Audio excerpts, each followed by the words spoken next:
परभणीत जामीनवरती सुटल्यानंतर पुन्हा मारहाण. नानलपेठ हद्दीतील जुन्या वादाने घेतले हिंसक वळण.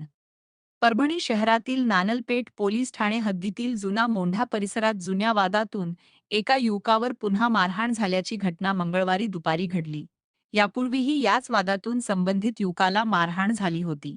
न्यायालयातून जामिनावर सुटल्यानंतर पुन्हा हल्ला झाल्याचा आरोप जखमीच्या कुटुंबियांनी केला आहे. घटनेत युवकाच्या हाताला गंभीर दुखापत झाली असून त्याच्यावर परभणीतील आरपी मेडिकल हॉस्पिटलमध्ये उपचार सुरू आहे.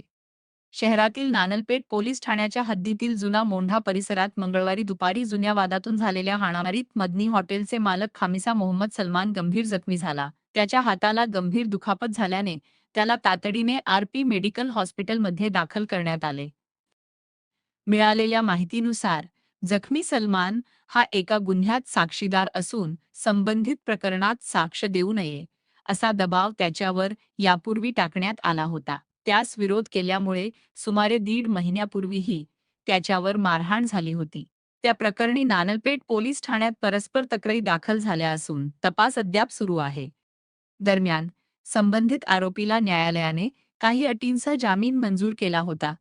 जामिनावर सुटल्यानंतर पुन्हा मंगळवारी दुपारी जुना मोंढा परिसरातील मदनी हॉटेलच्या नवीन बांधकामावर उमर हाजी इस्माईल जिया व त्याच्यासोबत आलेल्या आणखी दोघांनी सलमानशी शाब्दिक वाद घातल्याचा आरोप आहे.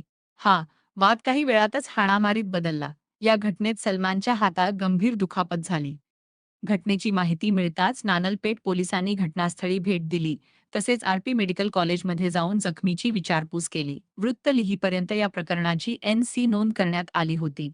उशिरापर्यंत गुन्हा दाखल करण्याची प्रक्रिया सुरू असल्याची माहिती सूत्रांनी दिली.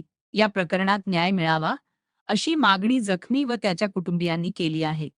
दरम्यान या घटनेमुळे जुना मोंढा परिसरात काही काळ तणावाचे वातावरण निर्माण झाले होते. पोलिसांकडून पुढील तपास सुरू आहे.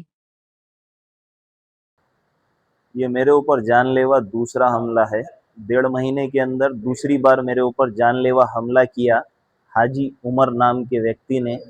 ये दूसरी बार हुआ। पहली बार 1 महीना पहले भी बकरा ईद से पहले 22 तारीख को जानलेवा हमला किया। उसके अंदर उसे केस में आज बेल मिली। वो बेल मिलते ही उसने आके मेरे ऊपर हमला किया और बोला जान से मार दूंगा। मैं उसके एक दूसरे केस में गवाह हूँ। 2019 या 20 का केस है, उसके अंदर गवाह हूँ मैं उस केस के अंदर। और उसमें गवाही न देने की मेरे ऊपर प्रेशर बना रहा है। वो प्रेशर बनाने के चक्कर में उसने 2 बार मुझ पर हमला कर दिया। अभी आपकी क्या मांग है? मैं उम्मीद करता हूँ जिस तरह से पिछली बार जब उसे हाई कोर्ट से बेल मिली, लेकिन अब आगे ये चीज़ ना हो। मुझे उम्मीद है कानून पर कि ये चीज़ होगी। आपको कहाँ मारे? कहाँ और किस चीज़ में मारा? मेरे हाथ पे चाकू से हमला किया, मेरे चेहरे पे हमला किया उसने। पिछली बार भी जब उसने मारा था तो मेरे गर्दन का नेक में C5 और C4 के अंदर क्रैक है, जिससे काफ़ी ज़्यादा तकलीफ है मेरे को। घटना कहाँ हुई? आज की घटना जनता मार्केट के बैक साइड में चारा लाइन में हुई। संबंधित पुलिस स्टेशन में सूचना दी है? हाँ आपने वो सूचना दी है? हाँ, पुलिस स्टेशन में माहिती दिए भी है। ऑलरेडी उसके ऊपर 6 से 7 केस है। ऐसे क्रिमिनल को खुला छोड़ना अच्छी बात नहीं है, किसी के भी लिए नुकसानदेह है ये। आपने गुनाह नोट किया है? हाँ, अभी किया है। इसके पहले का गुनाह? इसके पहले का गुना भी रजिस्टर्ड किया हुआ है उसके ऊपर, जिसके ऊपर उसे इंटरिम बेल मिली है, जिसके उसमें आज ही वो आया है परभनी और आते ही बोला कि मैं तेरे को चैन से जीने नहीं दूंगा, तेरे को जान से खत्म कर दूंगा, तेरे खानदान को खत्म कर दूंगा।